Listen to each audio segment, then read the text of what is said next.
اللہ اکبر اللہ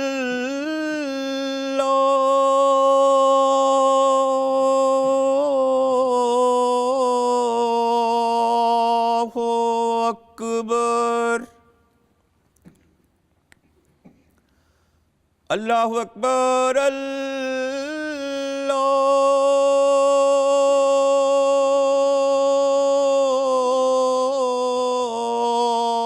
اللہ اکبر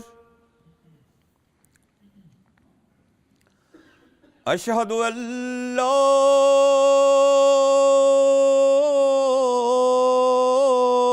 الہ الا اللہ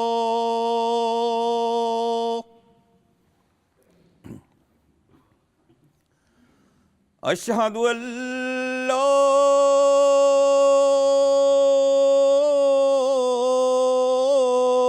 الہ الا اللہ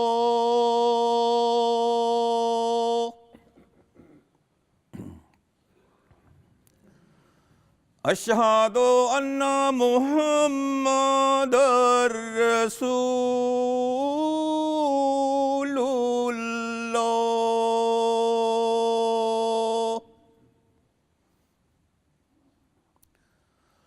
اشہد ان محمد رسول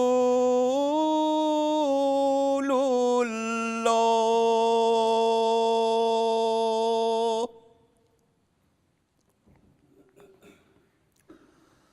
حی علی الصلاۃ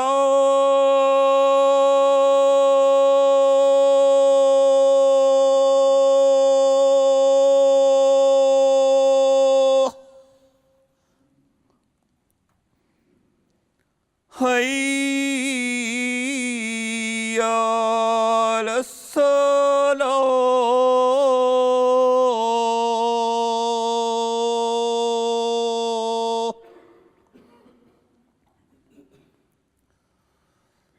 حی علی الفلاح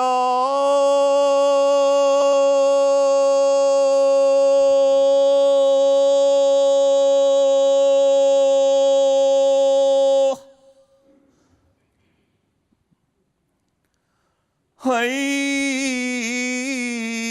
علی الفلاح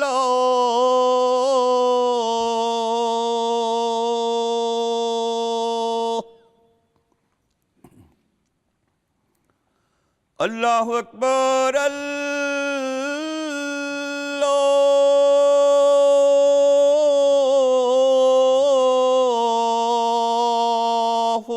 اکبر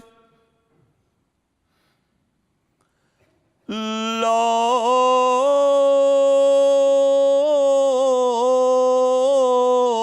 الہ الا اللہ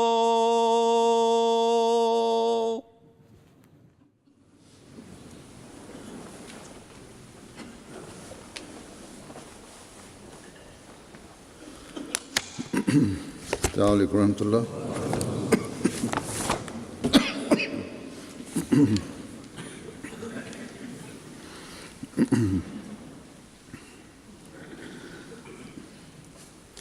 أشهد أن لا إله إلا الله وحده لا شريك له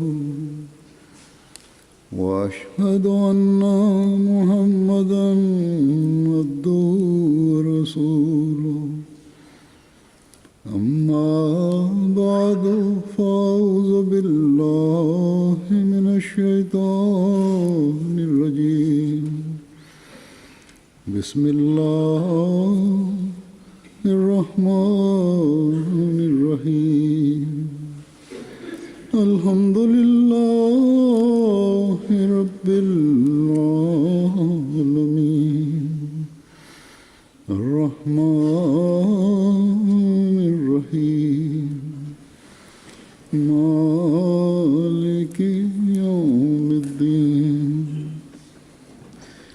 إياك نعبد وإياك اهدنا الصراط المستقيم صراط الذين أنعمت عليهم غير المغضوب عليهم ولا الضالين.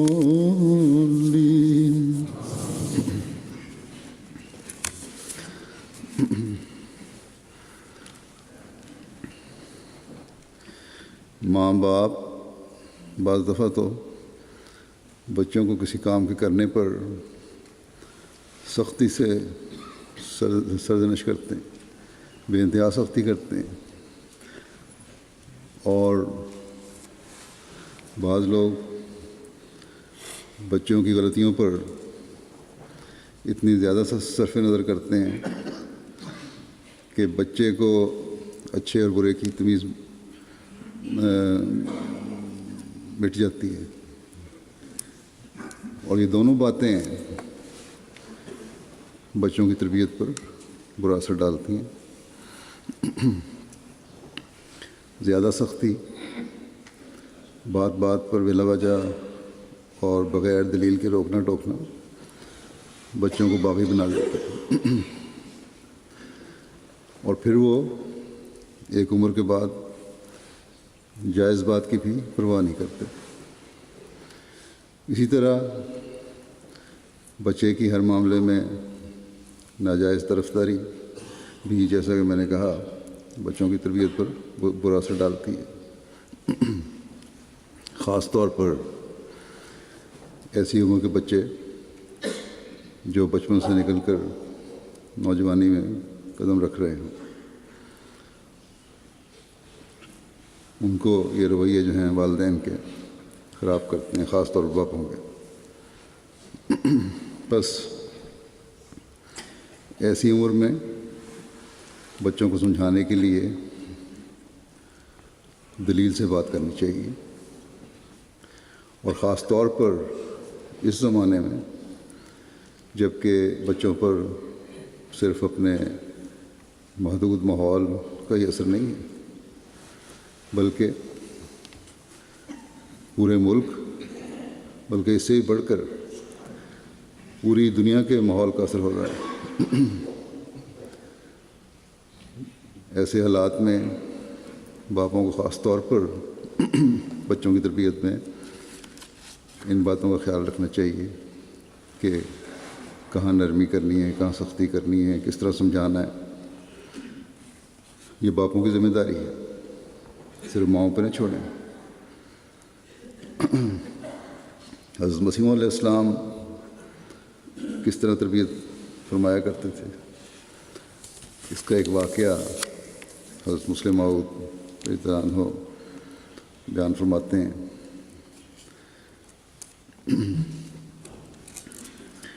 واقعہ کا ذکر کرتے ہیں، تفصیل بیان کر رہے ہیں کہ کون سی چیزیں حلال ہیں اور کون سی طیب ہیں۔ تو آپ فرماتے ہیں کہ یاد رکھنا چاہیے کہ اللہ تعالیٰ نے مختلف جانور مختلف کاموں کے لیے پیدا کیے ہیں۔ کوئی خوبصورتی کے لیے کہ دیکھنے میں خوبصورت معلوم ہوتا ہے، کوئی آواز کے لیے کہ اس کی آواز بہت عمدہ ہے، کوئی کھانے کے لیے کہ اس کا گوشت اچھا ہے، کوئی دوائی کے لیے کہ اس کے گوشت میں کسی مرض سے صحت دینے کی طاقت ہے۔ صرف جانور اور حلال دیکھ کر اسے کھانا نہیں چاہیے۔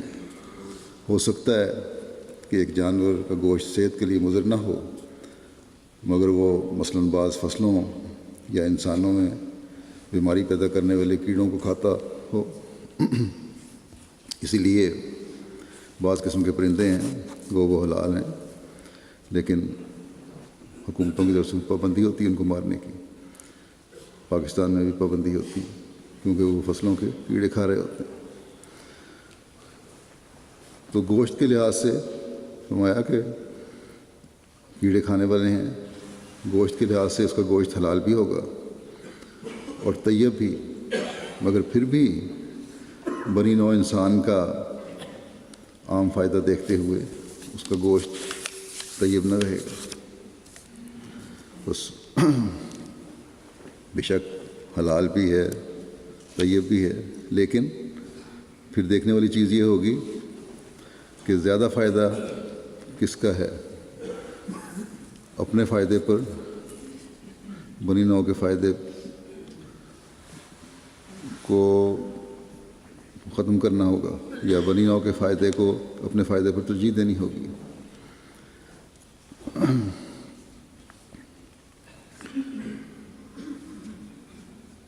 کیونکہ ان کے کھانے کی وجہ سے انسان بعض اور فوائد سے محروم رہ جائیں گے۔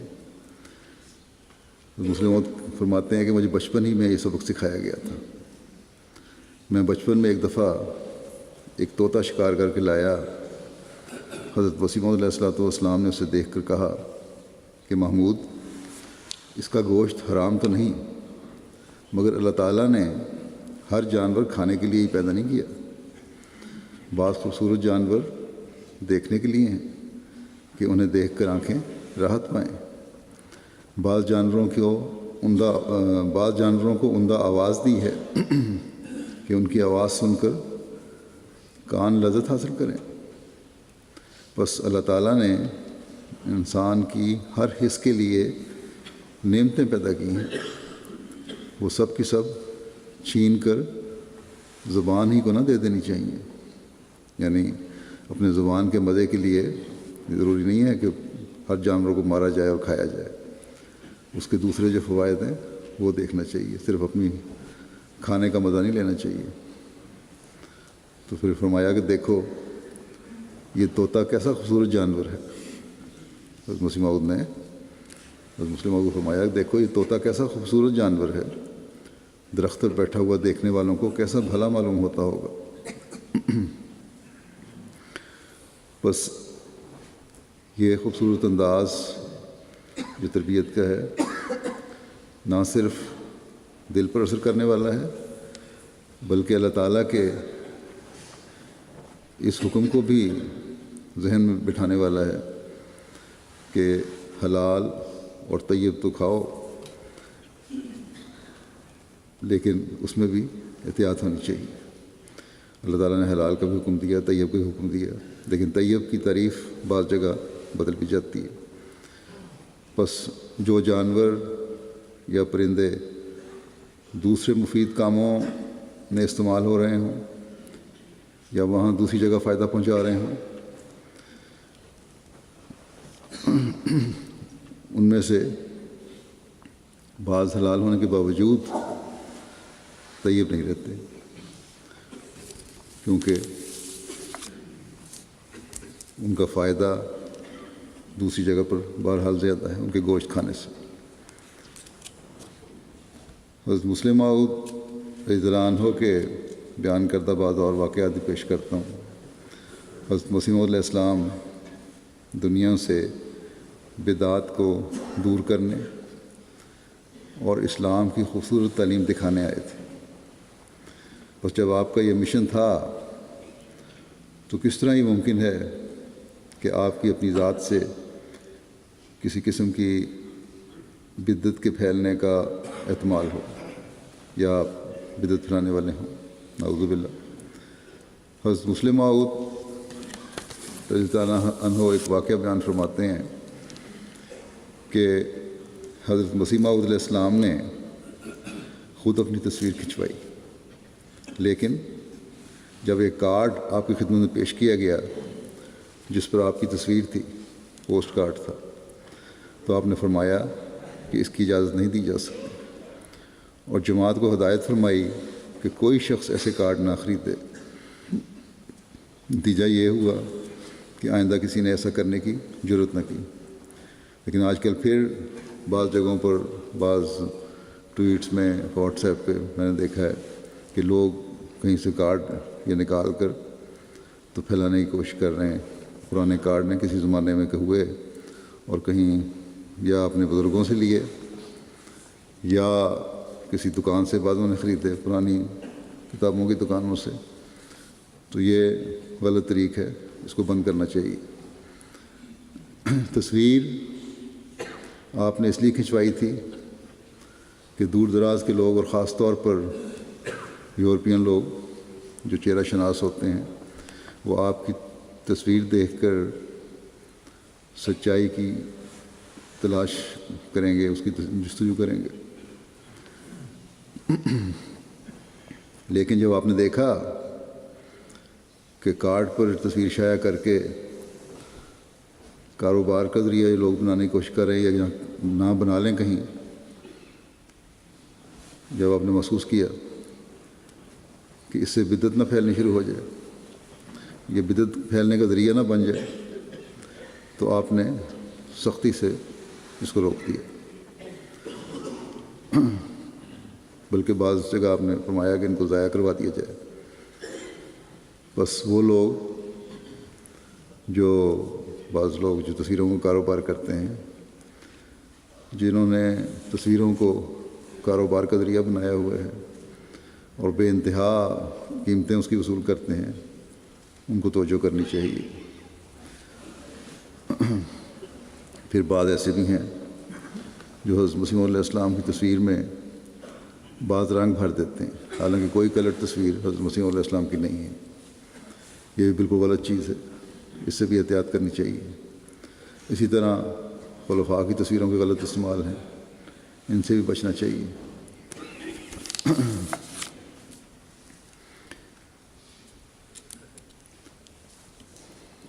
ایک دفعہ سینما اور بائسکوپ کے بارے میں ایک شورا میں بحث چل گئی حضرت مسلم موعود رضی اللہ عنہ کے سامنے. تو اس پر آپ نے فرمایا کہ یہ کہنا کہ سینما یا بائسکوپ یا فونوگراف اپنی ذات میں برا ہے، صحیح نہیں. فونوگراف خود حضرت مسیح موعود علیہ السلام نے سنا ہے، بلکہ اس کے لیے آپ نے خود ایک نظم لکھی اور پڑھوائی، اور پھر یہاں کے ہندوؤں کو بلوا کر وہ نظم سنائی. یہ وہ نظم ہے جس کا ایک شعر یہ ہے کہ آواز آ رہی ہے یہ فونوگراف سے، ڈھونڈو خدا کو دل سے، نہ لاف و گزاف سے. پس سینما اپنی ذات میں برا نہیں. لوگ بڑا سوال کرتے ہیں کہ وہاں جانا گناہ تو نہیں. یہ اپنی ذات میں برا نہیں، بلکہ اس زمانے میں اس کی جو صورتیں ہیں وہ مخرب اخلاق ہیں. اگر کوئی فلم کلی طور پر تبلیغی یا تعلیمی ہو اور اس میں کوئی حصہ تماشا وغیرہ کا نہ ہو تو اس میں کوئی حرج نہیں، کوئی ڈرامے بازی نہ ہو. تو آپ مسلم فرماتے ہیں کہ میری یہی رائے ہے کہ تماشا تبلیغی بھی جائز ہے، ناجائز ہے، غلط طریقے.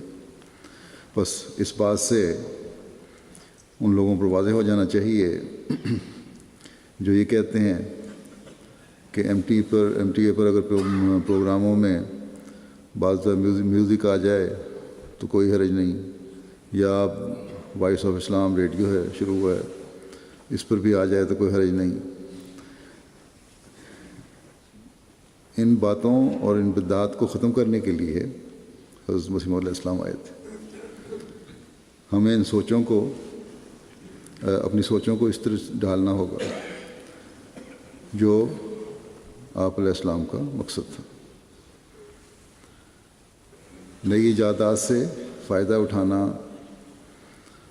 حرام نہیں، نہ بدعات ہیں یہ، لیکن ان کا غلط استعمال بدعت بنا دیتا ہے.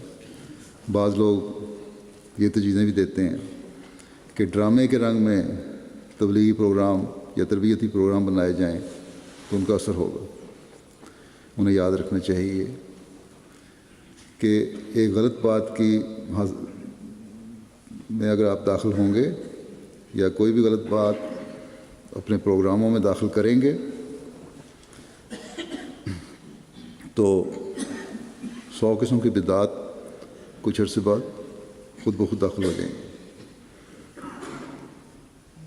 غیروں کے نزدیک تو شاید قرآن کریم بھی میوزک سے پڑھنا جائز ہو، لیکن ایک احمدی نے بدعات کے خلاف جہاد کرنا، اس لیے ہمیں ان باتوں سے بچنا چاہیے اور بچنے کی بہت کوشش کرنی چاہیے. ایک غیر احمدی نے ایک اخبار میں مضمون لکھا جو ایک لطیفہ تو ہے ایک جہالت بھی مولوی صاحب کی ظاہر کرتا ہے اس سے، لیکن ساتھ ہی ان کی سوچوں کا بھی پتہ لگتا ہے کہ یہ اس چیز کو جائز سمجھتے ہیں۔ یہ لکھنے والا لکھتا ہے کہ ایک جگہ ایک عرب گلوکارہ اپنا عربی میں میوزک کے ساتھ گانا گا رہی تھی۔ مولوی صاحب کو بھی وہاں لے گئے، وہ بڑے جھوم کر سن رہے تھے۔ تو انہوں نے پوچھا کہ مولوی صاحب اتنا جھوم کیوں رہے ہیں آپ اس عربی پہ؟ کہتے ہیں سبحان اللہ، ساتھ ساتھ سبحان اللہ اور ماشاء اللہ، اللہ کو پڑھی جائے۔ انہوں نے کہا جھوم کیوں رہے ہیں؟ کہتا دیکھو، دیکھ نہیں رہے تم کتنی خوبصورت آواز میں قرآن کریم پڑھ رہی ہے۔ اس گانے کو انہوں نے، کیونکہ وہ عربی میں تھا، قرآن کریم بنا دیا۔ تو جب یہ بدعات پھیلتی ہیں تو سوچیں بھی اسی طرح تبدیل ہو جاتی ہیں۔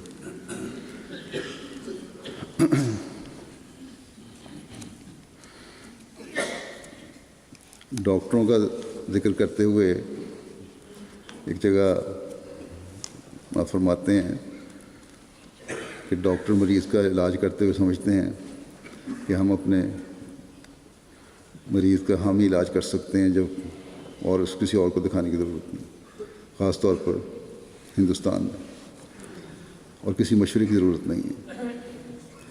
اس بات کو مزید بیان فرماتے ہیں کہ ہندوستانی ڈاکٹروں میں سے 99% ایسے ہیں جو دوسرے سے مشورے کو بھی اپنی حد تک سمجھتے ہیں۔ اس میں شک نہیں۔ حضرت مسلم موعود فرماتے ہیں، ڈاکٹر حشمت اللہ صاحب جو آپ کے معالج تھے، کہ تجربے میں باقی جتنے سب اسسٹنٹ سرجن ہیں میں نے دیکھے ہیں ان سے اچھے ہیں، مگر باوجود اس کے یہ معنی نہیں کہ انہیں مشورے کی ضرورت نہیں۔ حضرت مسیح موعود علیہ الصلوۃ والسلام مسلم موعود فرماتے ہیں کہ حضرت مسیح موعود علیہ السلام کا قاعدہ تھا، اور خود میں بھی جب 1918 میں بیمار ہوا ہوں تو میں نے بھی ایسا ہی کیا کہ طبیب اور ڈاکٹر صاحب جمع کر لیے، اور ڈاکٹروں کی دوائی بھی کھاتا تھا اور طبیبوں کی بھی۔ کیا معلوم اللہ تعالیٰ کس سے فائدہ دے دے۔ اگر کوئی ڈاکٹر اپنے آپ کو خدا سمجھتا ہے تو سمجھے، ہم تو اسے بندہ ہی سمجھتے ہیں۔ اسی طرح آج کل بھی بعض ڈاکٹر ناراض ہو جاتے ہیں کہ دوسرے سے علاج کیوں کروایا، بڑی غلط طریقہ ہے یہ۔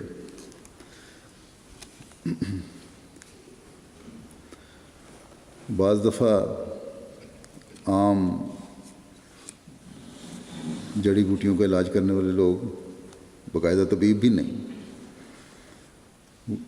بعض نسخے ان کے پاس آ جاتے ہیں اور وہ علاج کرتے ہیں، اور بہترین علاج کرتے ہیں مریض کا۔ وہاں جہاں بعض دفعہ ڈاکٹر فیل ہو جاتے ہیں، کوئی علاج کارگر نہیں ہوتا، وہاں ان کے یہ علاج یا ٹونے ٹوٹ کے کام آ جاتے ہیں۔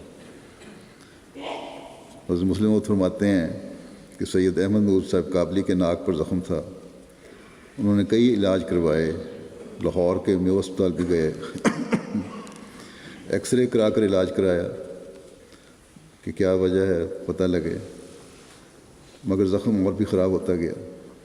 آخر وہ پشاور گئے، وہاں ایک نائی سے علاج کرایا، اس نے صرف 3 روز دوائی استعمال کروائی اور زخم اچھا ہو گیا۔ تو آپ فرماتے ہیں کہ اب ایسے ماہرین موجود ہیں جن کو ایسے پیشے آتے ہیں کہ اگر انہیں زندہ رکھا جائے تو اس سے آگے کئی نئے پیشے جاری ہو سکتے ہیں۔ مطلب یہ زندہ رکھنے کا مطلب یہ ہے کہ اس میں ریسرچ کروائی جائے، ان کو توجہ دلائی جائے کہ وہ یہ آگے جاری رکھیں اپنے نسخے۔ لیکن ہوتا کیا ہے تیسری دنیا کے ملکوں میں، ان کے جاننے والے چونکہ انہیں زندہ رکھنے کی کوشش نہیں کرتے، اس لیے وہ ترقی نہیں کر رہے۔ اگر ان کی طرف لوگوں کی توجہ ہو تو ان سے آگے کئی فنون نکل سکتے ہیں۔ آپ فرماتے ہیں کہ یہی ہڈیوں کا ٹھیک کرنا ہے، پہلوان اور نائی اسے جانتے ہیں، اور اس سے پرانی دردوں اور ٹیڑھی ہڈیوں کو درست کیا جا سکتا ہے۔ بعض اس میں بڑے ماہرین ہوتے ہیں، بعض تو بنے ہوئے ہیں جو ہڈیاں صحیح ہڈیاں بھی توڑ دیتے ہیں، لیکن بعض بڑے ماہرین ہیں۔ تو اسے سیکھ کر پھیلانے کی کوشش کرنی چاہیے۔ آپ فرماتے ہیں کہ پرانے زمانے میں لوگ ان پیشوں کے اظہار میں بہت بخل سے کام لیتے تھے اور کوئی کسی کو بتاتا نہ تھا، اس لیے وہ مٹ گئے۔ بہت ساری چیزیں جو پرانے لوگوں میں تھیں، باتیں، بعض نسخے تھے، کیونکہ آگے بتاتے نہیں تھے، کسی کو پتہ نہ لگ جائے، اس لیے ختم ہو گئے۔ یورپ والے ایسا نہیں کرتے، بلکہ اپنے فن کو عام کر دیتے ہیں، اور اس سے وہ روپیہ بھی زیادہ کما سکتے ہیں۔ بعض دوائیاں بھی جو پیٹنٹ ہوتی ہیں کچھ عرصے کے بعد عام ہو جاتی ہیں۔ حضرت مسیح موعود علیہ الصلوۃ والسلام سنایا کرتے تھے کہ ایک نائی تھا جسے ایسی مرہم کا علم تھا جس سے بڑے بڑے زخم، خراب زخم بھی اچھے ہو جاتے تھے۔ لوگ دور دور سے اس کے پاس علاج کروانے کے لیے آتے تھے۔ اس کا بیٹا اس کا نسخہ پوچھتا تو جواب دیتا کہ اس کے جاننے والے دنیا میں 2 نہیں ہونے چاہیے، بس میرے پاس ہے علم، یہیں رہے گا، بیٹے کو نہیں بتانا۔ آخر وہ بوڑھا ہو گیا اور سخت بیمار ہوا، تو اس کے بیٹے نے کہا کہ اب تو بتا دیں، زندگی کا پتہ کچھ نہیں۔ وہ کہنے لگا کہ اچھا، اگر تم سمجھتے ہو کہ میں مرنے لگا ہوں تو بتا دیتا ہوں، مگر پھر کہنے لگا کہ کیا پتہ میں اچھا ہی ہو جاؤں، اس لیے پھر بتانے سے رک گیا، اور چند گھنٹوں کے بعد اس کی جان نکل گئی۔ اور اس کا بیٹا بیچارہ پوچھتا رہ گیا، فن سے محروم رہ گیا۔ اس کا تو یہ خیال تھا کہ فن حاصل کر لوں گا، لیکن بہرحال جاہل کا جاہل ہی رہ گیا اپنے باپ کی ضد کی وجہ سے، اور کوئی کام نہ آ سکا اس کا باپ، اس کے نہ اس کا فن اس کے کام آ سکا۔ تو آپ فرماتے ہیں کہ بخل ترقی کا نہیں بلکہ ذلت اور رسوائی کا موجب بنتا ہے، اس لیے ایسے معاملوں میں، علم کے معاملے میں بخل نہیں کرنا چاہیے، اس کو پھیلانے کی کوشش کرنی چاہیے۔ آپ فرماتے ہیں بعض دفعہ خاندانوں کی تباہی کا موجب ہو جاتا ہے یہ، تو ان پیشوں اور فنون کا سکھانا مضر نہیں بلکہ مفید ہے، اس سے علم ترقی کرتا ہے، اور میں چاہتا ہوں کہ یہ فنون خصوصاً مردہ فنون کو ترقی دی جائے۔ بس کہیں تکبر کا باعث بن رہے ہوتے ہیں ڈاکٹر، دوسرے کے لیے اس تکبر کی وجہ سے تکلیف کا باعث بن رہے ہوتے ہیں، اور کبھی جہالت جو ہے وہ علم کا خاتمہ کر دیتی ہے، اور پھر وہ فائدہ جو دنیا کو پہنچ رہا ہوتا ہے اس سے دنیا محروم رہ جاتی ہے۔ تو یہ غیر ترقی یافتہ یا ترقی پذیر ملکوں میں عام چیز ہے، وہاں جماعت احمدیہ کو خاص طور پر توجہ دینی چاہیے کہ اس جہالت کو دور کریں۔ انسان کی مختلف طبائع ہوتی ہیں، بعض اخلاص میں بڑھے ہوئے ہوتے ہیں اور ہر بات کو شرع صدر سے مانتے ہیں، بعض جلد باز ہوتے ہیں، نیت بد نہ بھی ہو تب بھی اعتراض کر دیتے ہیں، یا ایسے رنگ میں بات کرتے ہیں جس میں اعتراض کا رنگ ہو۔ ایسے ہی لوگوں کا ذکر کرتے ہوئے حضرت مسلم موعود ایک جگہ فرماتے ہیں کہ حضرت مسیح موعود علیہ الصلوۃ والسلام کے زمانے میں ایک دفعہ ایسے ہی 2 مختلف طبیعتیں رکھنے والوں کا اجتماع ہو گیا، یعنی اکٹھے ایک جگہ ہو گئے۔ 4 اپریل 1905 کو جو خطرناک زلزلہ آیا، اس موقع پر حضرت مسیح موعود علیہ الصلوۃ والسلام کو زلازل کے متعلق کثرت سے الہامات ہوئے، بہت کثرت سے الہامات ہوئے کہ اب زلزلے آئیں گے۔ تو آپ خدا تعالیٰ کے کلام کا ادب اور احترام کرتے ہوئے اپنے باغ میں تشریف لے گئے۔ کئی بیوقوف اس وقت بھی یہ کہہ دیا کرتے تھے کہ حضرت مسیح موعود علیہ الصلوۃ والسلام طاعون سے ڈر کر باغ میں چلے گئے۔ زمانے میں طاعون بھی تھا اور زلزلے بھی آ رہے تھے، کہ طاعون سے ڈر کر اب باغ میں چلے گئے ہیں۔ اور تعجب ہے کہ حضرت مسلم موعود کہتے ہیں کہ عجیب بات ہے کہ میں نے بعض احمدیوں کے منہ سے بھی یہ بات سنی ہے۔ حالانکہ تعاون کے ڈر سے حضرت مسیح موعود علیہ السلام نے کبھی اپنا گھر نہیں چھوڑا۔ اس وقت چونکہ زلازل کے متعلق آپ کو کثرت سے الہامات ہو رہے تھے، اس لیے آپ نے یہی مناسب خیال فرمایا کہ کچھ عرصہ باغ میں رہیں۔ باقی دوستوں کو بھی آپ نے وہیں رہنے کی تحریک کی، اور چونکہ جلدی تھی اس لیے کچھ تو خیموں کا انتظام کیا گیا اور کچھ لوگوں نے اینٹوں پر چٹائیاں وغیرہ ڈال کر رہنے کے لیے جھونپڑیاں بنا لیں اور سب کو اپنے ساتھ رکھا آپ نے۔ بس جلد باز طبیعت بعض دفعہ بغیر سوچے سمجھے اعتراض کی بات کر دیتی ہے، اور اس سے دوستوں کو بچنا چاہیے۔ خطبہ الہامیہ کے دوران حضرت مسلم موعود رضی اللہ عنہ نے حضرت مسیح موعود علیہ السلام کو جس طرح دیکھا اسے بیان کرتے ہوئے آپ فرماتے ہیں کہ آپ علیہ السلام کو اللہ تعالیٰ نے بتایا کہ آپ عربی میں عید کا خطبہ پڑھیں، آپ کو خدا تعالیٰ کی طرف سے علم دیا جائے گا۔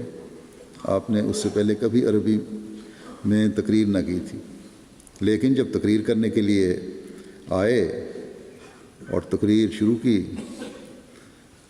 تو مجھے خوب یاد ہے، مسلم موعود فرماتے ہیں کہ مجھے خوب یاد ہے، گو میں چھوٹی عمر میں ہونے کی وجہ سے عربی نہ سمجھ سکتا تھا، مگر آپ کی ایسی خوبصورت اور نورانی حالت بنی ہوئی تھی کہ میں اول سے آخر تک برابر تقریر سنتا رہا، حالانکہ ایک لفظ بھی نہ سمجھ سکتا تھا۔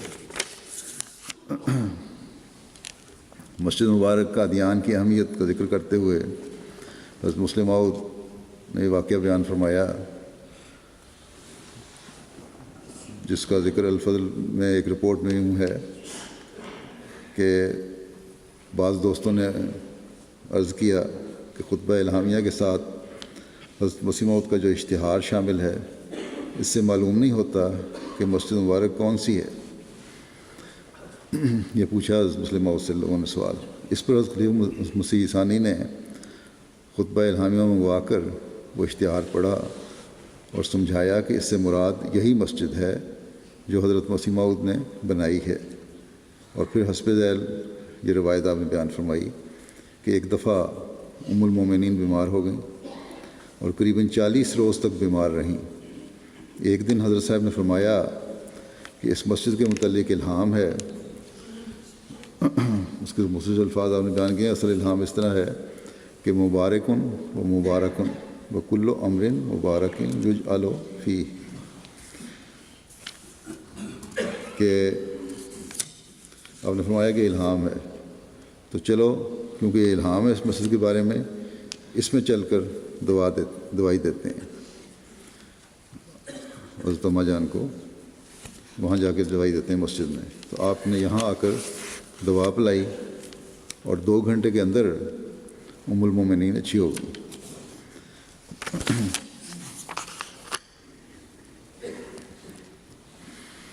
ڈاکٹروں کو نصیحت کہ دین کی خدمت کرنے کا انہیں حق ادا کرنی چاہیے اور اس کے لیے کوشش کرنی چاہیے۔ اس بارے میں فرماتے ہیں کہ بیماروں پر حق اور صداقت کا اثر بہت جلدی ہوتا ہے۔ حضرت مسیح موعود علیہ السلام سے ایک طبیب نے پوچھا کہ ڈاکٹر نے پوچھا میں کیا خدمت کر سکتا ہوں دین کی، کیا خدمت کروں میں دین کی؟ آپ نے فرمایا کہ آپ بیماروں کو تبلیغ کیا کریں، یہ بہت اچھا موقع ہوتا ہے کیونکہ بیمار کا دل نرم ہوتا ہے۔ بس یہ سوچ اس زمانے کے ڈاکٹروں کو بھی رکھنی چاہیے، اور یہی سوچ اور عمل پھر دنیا کمانے کے ساتھ دین کی خدمت کا موقع دے کر اللہ تعالیٰ کے فضلوں کو حاصل کرنے والا ہی بنائے گا۔ پردے کا مسئلہ آج کل یہاں مغربی ممالک میں بڑے زور شور سے اٹھایا جاتا ہے، عورت کے حقوق کے نام پر یا دہشت گردی کو ختم کرنے کے نام پر یا بلا وجہ اسلام پر اعتراض کرنے کی وجہ سے۔ اللہ تعالیٰ نے قرآن کریم میں اس کے مختلف پہلوؤں کو بیان کیا ہے۔ کہ کس طرح کا پردہ کرنا چاہیے، کن حالات میں کرنا چاہیے۔ اس میں عورت کی زینت کے ظاہر ہونے کے بارے میں بھی یہ فرمایا ہے کہ الا ما ظہر منہا۔ اس کی وضاحت کرتے ہوئے اور اس حوالے سے حضرت مسیح موعود علیہ السلام کا جو ارشاد ہے وہ پیش کرتے ہوئے حضرت مسلم موعود فرماتے ہیں کہ الا ما ظہر منہا، کہ یہ معنی ہے کہ وہ حصہ جو آپ ہی آپ ظاہر ہو اور جسے کسی مجبوری کی وجہ سے چھپایا نہ جا سکے، خواہ یہ مجبوری بناوٹ کے لحاظ سے ہو، یعنی بناوٹ یہ نہیں کہ ظاہری بناوٹ بلکہ جسم کی بناوٹ، جیسے قد ہے کہ یہ بھی ایک زینت ہے مگر اس کو چھپانا ناممکن ہے، اس لیے اس کو ظاہر کرنے سے شریعت نہیں روکتی۔ یا بیماری کے لحاظ سے ہو کہ کوئی حصہ جسم علاج کے لیے ڈاکٹر کو دکھانا پڑے، وہ بھی ظاہر کیا جا سکتا ہے قرآن کریم کے مطابق۔ بلکہ حضرت مسیح علیہ الصلوۃ والسلام تو یہاں تک فرمایا کرتے تھے کہ ہو سکتا ہے ڈاکٹر کسی عورت کے متعلق تجویز کرے کہ وہ منہ نہ ڈھانپے، کہ اپنے چہرے کو کور نہ کرے، اگر ڈھانپے گی تو اس کی صحت خراب ہو جائے گی، اور ادھر ادھر چلنے پھرنے کے لیے کہے، یعنی کہ منہ نہ ڈھانپے اور پھر باہر جا کے پھرے، اگر عورت کو کہے ڈاکٹر نہیں تمہاری صحت خراب ہو جائے گی۔ تو ایسی صورت میں اگر وہ عورت منہ ننگا کر کے چلتی ہے تو بھی جائز ہے۔ بلکہ بعض فقہا کے نزدیک اگر عورت حاملہ ہو اور کوئی اچھی دایا میسر نہ ہو اور ڈاکٹر یہ کہے کہ اگر یہ کسی قابل ڈاکٹر سے اپنا بچہ نہیں جنوائے گی تو اس کی جان خطرے میں ہے، تو ایسی صورت میں اگر وہ کسی مرد سے بچہ جنوائے تو یہ بھی جائز ہوگا۔ بلکہ اگر کوئی عورت مرد ڈاکٹر سے بچہ نہ جنوائے اور مر جائے تو خدا تعالیٰ کے حضور وہ ایسی ہی گناہ گار سمجھی جائے گی جیسے اس نے خودکشی کی ہے۔ پھر یہ مجبوری کام کے لحاظ سے بھی ہو سکتی ہے، جیسے ذمہ دار گھرانوں کی عورتوں کی میں نے مثال دی ہے، پہلے مثال دے چکے ہیں مسلم بھائی، کہ ان کے گزارے ہی نہیں ہو سکتے اگر وہ کام نہ کریں، جب تک وہ کاروبار میں اپنے مردوں کی امداد نہ کریں۔ تو یہ تمام چیزیں الا ما ظہر منہا میں شامل ہیں۔ بس اسلام نے آزادی بھی قائم کی ہے اور حدود بھی قائم کی ہیں، کھلی چھٹی نہیں دیتی۔ بعض مجبوریوں کی وجہ سے اجازت ہے کہ پردے کو کم کیا جا سکتا ہے، کم معیار کا کیا جا سکتا ہے، لیکن ساتھ ہی بلا وجہ کوئی ناجائز طور پر کہ اسلامی حکم کو چھوڑنا، اس سے بھی منع فرمایا ہے۔ آزادی کے نام پر بے حیائی نہیں رکھی اسلام نے۔ حضرت مسیح علیہ السلام کے تفقہ الدین کا ذکر کرتے ہوئے حضرت مسلم موعود فرماتے ہیں کہ اسلامی مسائل کی بنیاد تفقہ پر ہے، ان کے اندر باریک حکمتیں ہوتی ہیں، اور جب تک ان کو نہ سمجھا جائے انسان دھوکہ کھا کر بعض دفعہ گمراہی کی طرف نکل جاتا ہے۔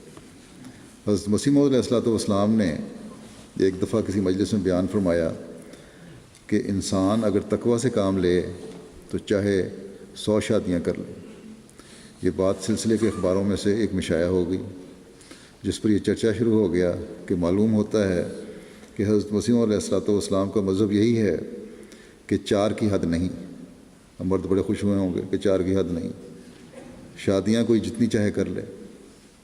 حضرت میر ناصر نواب صاحب مرحوم نے اس بحث اور جھگڑے کو جو باہر ہوتا تھا حضرت مسیح علیہ السلام کی خدمت میں پہنچایا اور پوچھا کہ اس سے آپ کا کیا مطلب تھا۔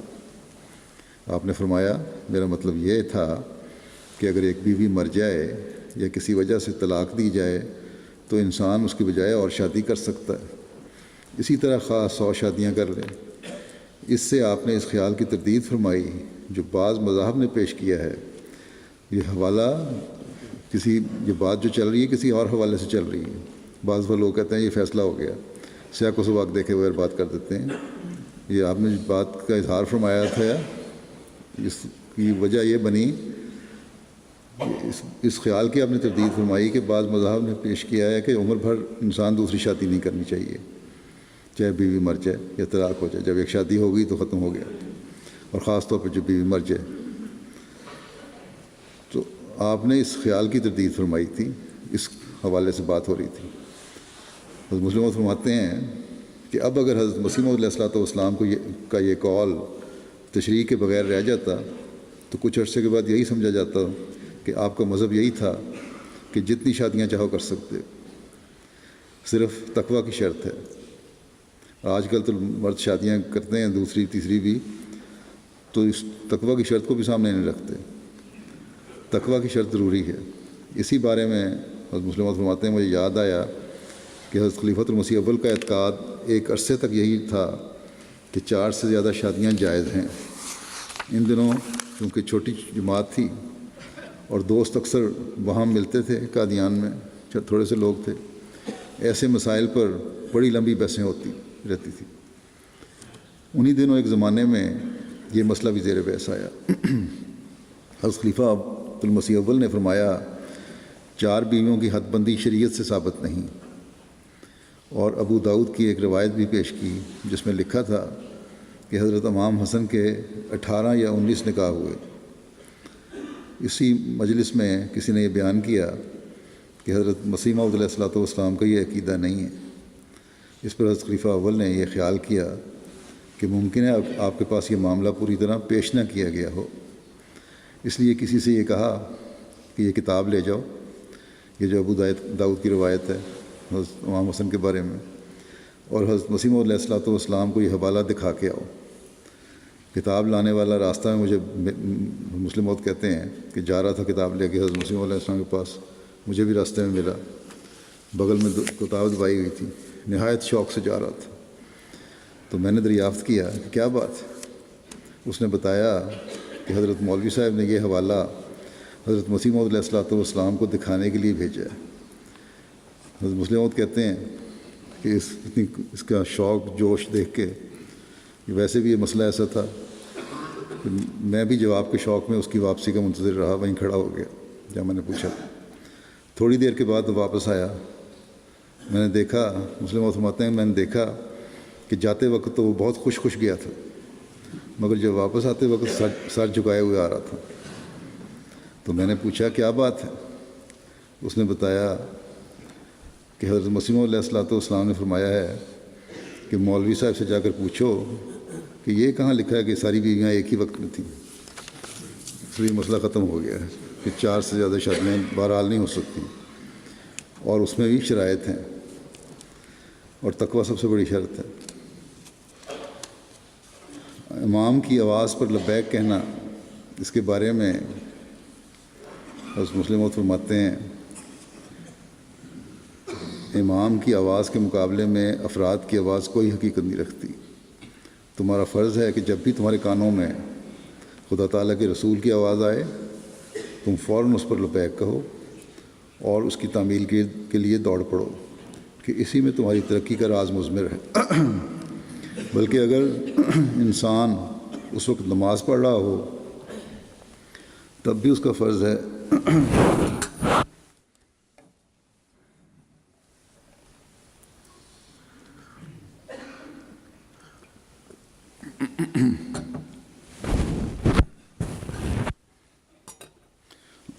اگر نماز پڑھ رہا ہو تو تب بھی اس کا فرض ہوتا ہے کہ وہ نماز توڑ کر خدا تعالیٰ کے رسول کی آواز کا جواب دے.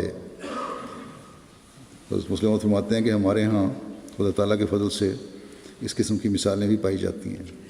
چنانچہ حضرت خلیفہ اول رضی اللہ عنہ نے ایک دفعہ ایسا ہی کیا, اور حضرت مسیح موعود علیہ السلام کے آواز دینے پر فوراً نماز توڑ دی اور آپ کی خدمت میں حاضر ہو گئے. اور غالباً میر مہدی حسین صاحب اور میاں عبداللہ صاحب چنوری نے بھی ایسا ہی کیا.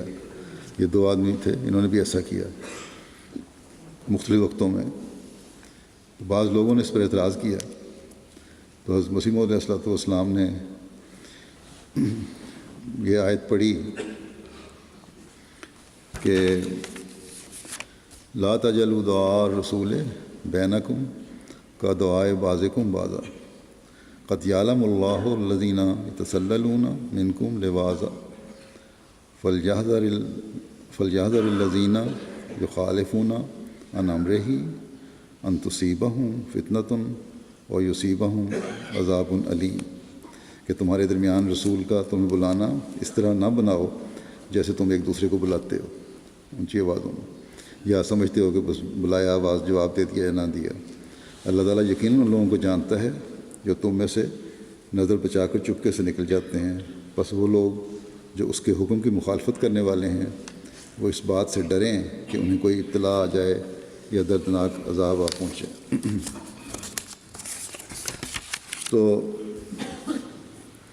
اسی طرح ایک دوسری جگہ آیا ہے کہ یا ایھا الذین آمنوا استجیبوا للہ وللرسول اذا دعاکم لما یحییکم، کہ یعنی اے مومنو تم اللہ اور اس کے رسول کی بات سننے کے لیے فوراً حاضر ہو جایا کرو جب کہ وہ تمہیں زندہ کرنے کے لیے پکارے۔ نبی کی آواز پر فوراً لبیک کہنا ایک ضروری امر ہے، بلکہ ایمان کی علامتوں میں سے ایک بڑی بھاری علامت ہے، اس لیے جب یہ ان بزرگوں نے یہ کیا تو بالکل جائز کیا۔ نماز اصل مقصود نہیں ہے یا کوئی اور نیکی اصل مقصود نہیں ہے جب نبی کی موجودگی میں، بلکہ ہمیشہ ہی اصل مقصود اللہ تعالیٰ تک پہنچنا ہے اور اس کی بات ماننا، جس کی مثال اس میں حضرت مسیح علیہ السلام کے صحابہ سے ہمیں ملتی ہے، اسی طرح آن وسلم کے صحابہ سے بھی ملتی ہے۔ ایک اہم بات جس کی طرف حضرت مسلم موعود نے توجہ دلائی ہے اور ہمیشہ سے اہم ہے، اب بھی ہے، اور فرماتے ہیں کہ مومن در حقیقت زیادہ ترغیب کا منتظر نہیں ہوتا، بلکہ اس کے لیے صرف اشارہ ہی کافی ہوتا ہے، اور اشارے کو سمجھ کر وہ ایسے جوش سے کام کرتا ہے کہ بعض لوگوں کو دیوانگی کا شبہ ہونے لگتا ہے۔ اس لیے جتنے کامل مومن دنیا میں ہوئے انہیں لوگوں نے پاگل کہا۔ اللہ تعالیٰ فرماتے ہیں کہ اللہ تعالیٰ مغفرت کرے، میرے استاد ہوا کرتے تھے مولوی یار محمد صاحب ان کا نام تھا، وہ حضرت مسیح موعود علیہ السلام کے صحابی تھے۔ ان کے دماغ میں کچھ ایسا نقص تھا، یہ نقص ان کا اس رنگ کا تھا کہ وہ حضرت مسیح موعود علیہ السلام کو اپنا محبوب اور اپنے آپ کو عاشق سمجھتے تھے۔ اسی عشق کی وجہ سے وہ خیال کرنے لگے تھے کہ حضرت مسیح موعود علیہ السلام نے مجھے پسرے موعود اور مسلم موعود بنا دیا۔ اس محبت کی وجہ سے جو ان کو حضرت مسیح موعود سے تھی، ان کا خیال تھا کہ وہی پسرے موعود اور مسلم موعود ہے۔ حضرت مسیح موعود علیہ السلام کی عادت تھی کہ بات کرتے کرتے بعض دفعہ جوش میں اپنی رانوں کی طرف یوں ہاتھ لاتے جس طرح کسی کو بلا رہے ہوں یا بلایا جاتا ہے جس طرح۔ تو ایک دفعہ حضرت مسیح علیہ السلام اسی رنگ میں جوش سے کچھ کلمات فرما رہے تھے کہ مولوی یار محمد صاحب کود کر حضرت مسیح علیہ السلام کے پاس جا بیٹھے۔ بعد میں کسی نے پوچھا کہ آپ نے یہ کیا کیا؟ تو وہ کہنے لگے کہ حضرت مسیح علیہ السلام نے یوں اشارہ کیا تھا اور یہ اشارہ میری طرف تھا کہ تم آگے آ جاؤ، چنانچہ کود کے میں آگے آ گیا۔ تو یہ دیوانگی تھی، مگر بعض رنگ کی دیوانگی بھی اچھی ہوتی ہے۔ آخر ان کی یہ دیوانگی بغض کی طرف نہیں گئی بلکہ محبت کی طرف گئی۔ بس محبت کا دیوانہ غیر اشارے کو بھی اپنے لیے اشارہ سمجھتا ہے، جو اشارہ اس کو نہ بھی کیا جائے اس کو بھی اپنے لیے سمجھتا ہے۔ تو آپ نصیحت کرتے ہیں، فرماتے ہیں جماعت کو کہ جو قوم خدا تعالیٰ کی محبت کا دعویٰ کرنے والی ہو وہ صحیح اشارے کو کیوں نہیں سمجھتی کہ اس کے لیے کیا گیا؟ کیا ہماری جماعت کے دیوانوں کی وہ محبت جو وہ سلسلے سے رکھتے ہیں مولوی یار محمد جیسی جتنی بھی نہیں کہ حضرت مسیح علیہ السلام نے رانوں پر آہستگی سے ہاتھ مارا اور انہوں نے سمجھا کہ مجھے بلا رہے ہیں، اور یہاں اللہ تعالیٰ بڑے واضح طور پر احکامات دیتا ہے اور آپ کا مسیح احکامات دیتا ہے اور ہم اس کو توجہ نہیں دیتے۔ بس اس پر غور کرنے کی ضرورت ہے ہمیں، اور جائزہ لیں کہ کس حد تک اللہ تعالیٰ کے حکم اور اس کے اشاروں کو ہم سمجھتے ہیں۔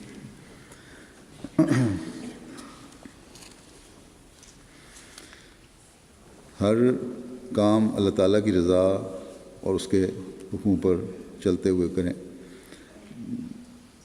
مولوی آپ فرماتے ہیں مسلم مود، اور کرنی چاہیے اللہ تعالیٰ کے حکم چلتے ہوئے، لوگوں کو خوش کرنے کے لیے نہیں کام کرنا چاہیے کوئی۔ اور فرماتے ہیں کہ مولوی غلام علی صاحب ایک کٹر وہابی ہوا کرتے تھے۔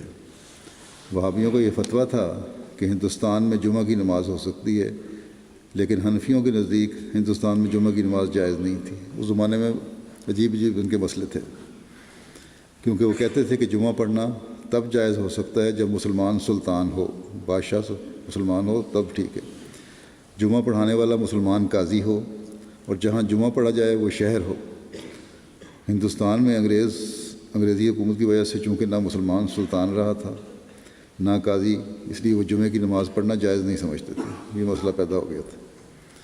ادھر چونکہ قرآن کریم میں وہ یہ لکھا ہوا پاتے تھے کہ جب تمہیں جمعے کے لیے بلایا جائے تو فوراً تمام کام چھوڑتے ہوئے جمعہ کی نماز کے لیے ہی چل پڑو، اس لیے ان کے دلوں کو اطمینان نہ تھا۔ ایک طرف ان کا جی چاہتا تھا کہ وہ جمعہ پڑھیں، اور دوسری طرف وہ ڈرتے تھے کہ کہیں کوئی حنفی مولوی ہمارے خلاف فتویٰ نہ دیتے۔ اس مشکل کی وجہ سے ان کا دستور تھا کہ جمعے کے روز گاؤں میں پہلے جمعہ پڑھتے اور پھر ظہر کی نماز ادا کر لیتے، اور وہ خیال کرتے تھے کہ اگر جمعہ والا مسئلہ درست ہے تب بھی ہم بچ گئے، اور اگر ظہر پڑھنے والا مسئلہ صحیح ہے تب بھی ہم بچ گئے۔ اس لیے وہ ظہر کا نام ظہر کے بجائے احتیاطی رکھا کرتے تھے، اور سمجھتے تھے کہ خدا نے اگر ہمارے جمعے کی نماز کو الگ پھینک دیا تو ہم ظہر کو اٹھا کر اس کے سامنے رکھ دیں گے، اور اگر اس نے ظہر کو رد کر دیا تو ہم جمعہ اس کے سامنے پیش کر دیں گے، اور اگر کوئی احتیاطی نہ پڑھتا تھا تو سمجھا جاتا تھا کہ وہ وہابی ہے۔ حضرت مسیح علیہ السلام فرمایا کرتے تھے کہ ایک دفعہ ہم مولوی غلام علی صاحب کے ساتھ گرداسپور گئے، راستے میں جمعے کا وقت آ گیا، ہم نماز پڑھنے کے لیے ایک مسجد میں چلے گئے۔ آپ کا عام طریق وہابیوں سے ملتا جلتا تھا، کیونکہ وہابی حدیثوں کے مطابق عمل کرنا اپنے لیے ضروری جانتے ہیں، اور ان کا عقیدہ ہے کہ رسول کریم صلی اللہ علیہ وسلم کی سنت پر عمل کرنا ہی انسان کی نجات کے لیے ضروری ہے۔ غرض آپ بھی حضرت مسیح علیہ السلام مولوی غلام علی صاحب کے ساتھ گئے اور جمعہ کی نماز پڑھی۔ جب مولوی غلام علی صاحب جمعہ کی نماز سے فارغ ہو گئے تو انہوں نے 4 رکعت ظہر کی نماز پڑھ لی۔ آپ فرماتے تھے، حضرت مسیح علیہ السلام فرماتے تھے کہ میں نے ان سے کہا کہ مولوی صاحب یہ جمعہ کی نماز کے بعد 4 رکعتیں کیسی ہیں؟ وہ کہنے لگے یہ احتیاطی ہے۔ تو میں نے کہا مولوی صاحب آپ تو وہابی ہیں اور عقیدتاً اس کے مخالف ہیں، پھر احتیاطی کے کیا معنی ہوئے؟ وہ کہنے لگے کہ یہ احتیاطی ان معنوں میں نہیں کہ خدا کے سامنے ہمارا جمعہ قبول ہوتا ہے یا ظہر، بلکہ یہ ان معنوں میں ہے کہ لوگ مخالفت نہ کریں، لوگوں کا ڈر ہے۔ تو کئی لوگ اس طرح بھی کام کر لیتے ہیں جیسے مولوی غلام علی صاحب نے کیا، کہ اپنے دل میں تو اس بات پر خوش رہے کہ انہوں نے جمعہ پڑھا ہے، اور ادھر لوگوں کو خوش کرنے کے لیے 4 رکعت ظہر کی نماز ہی پڑھ لی۔ حضرت مسیح علیہ السلام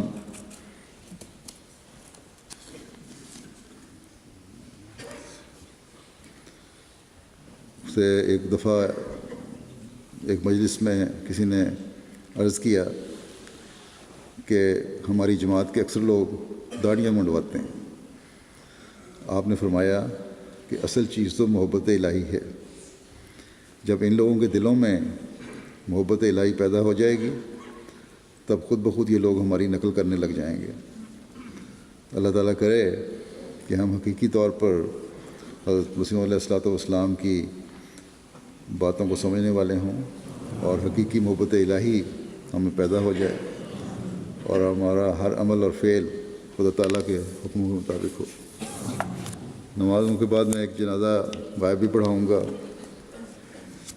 یہ مکرم عبد النور جابی صاحب سیریا کا ہے، 1989 کی ان کی پیدائش ہے، اور ان کو وہاں کی حکومت نے گرفتار کر لیا، غالباً صحیح طرح پورے قواعد بھی نہیں لکھے گئے۔ بہرحال جو قواعد موجود ہیں اس کے مطابق چند ماہ قبل انہوں نے بزنس مینجمنٹ یونیورسٹی سے ڈگری حاصل کی تھی، 31 دسمبر 2013 کو حکومتی کارندوں نے آپ کو گرفتار کیا تھا، اور گرفتاری کی وجہ یہ تھی کہ کسی نے ان کا موبائل فون عاریتاً لے کر وہاں کے باغیوں کو فون کیا تھا۔ یہ سیریا میں حالات خراب ہونے کے ابتدائی ایام کی بات ہے، جب کسی کو ضرورت کے وقت عاریتاً فون دینا اس وقت کوئی قابل اعتراض بات نہیں ہوتی تھی۔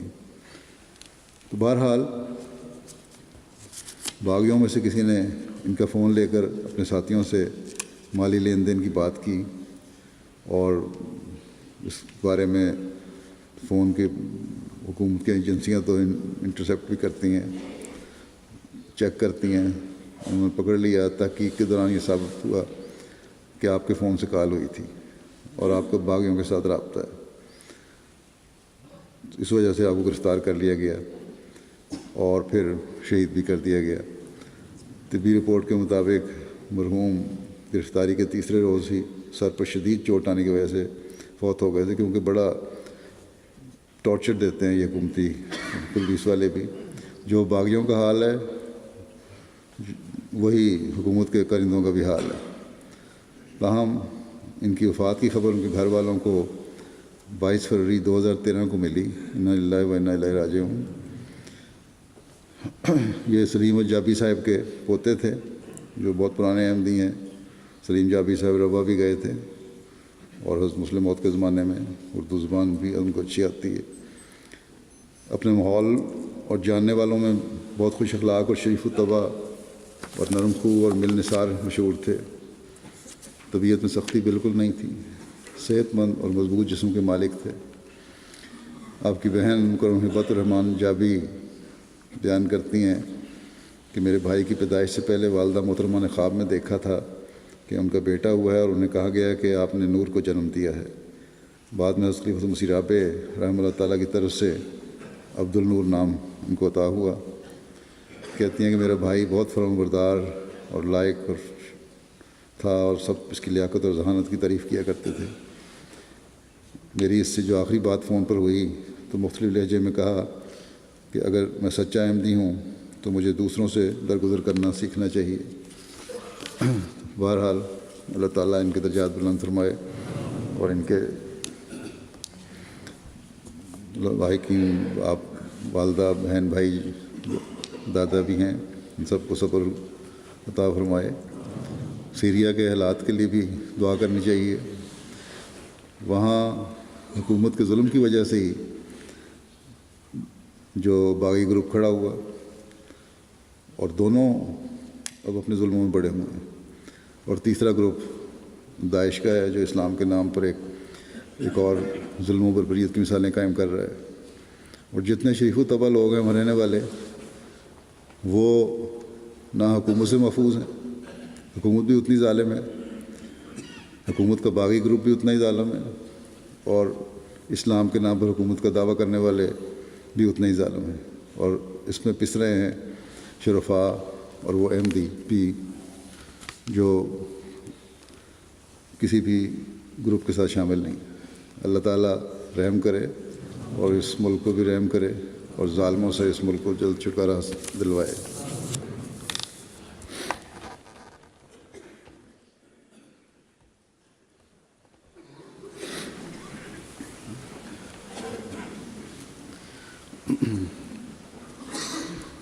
الحمد لله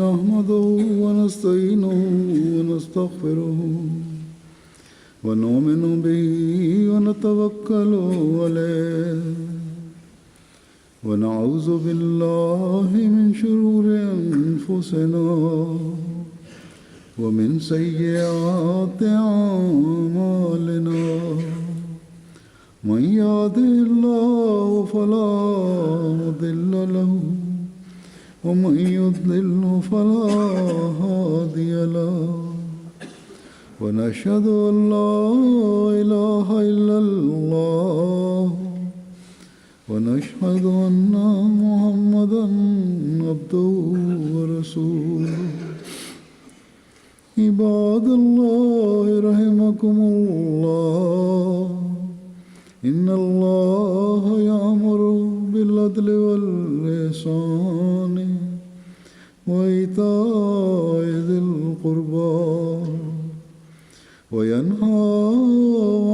الفحشاء والمنكر والبغي يعظكم لعلكم تذكرون اذكروا الله يذكركم وادعوه يستجب لكم ولذكر الله أكبر.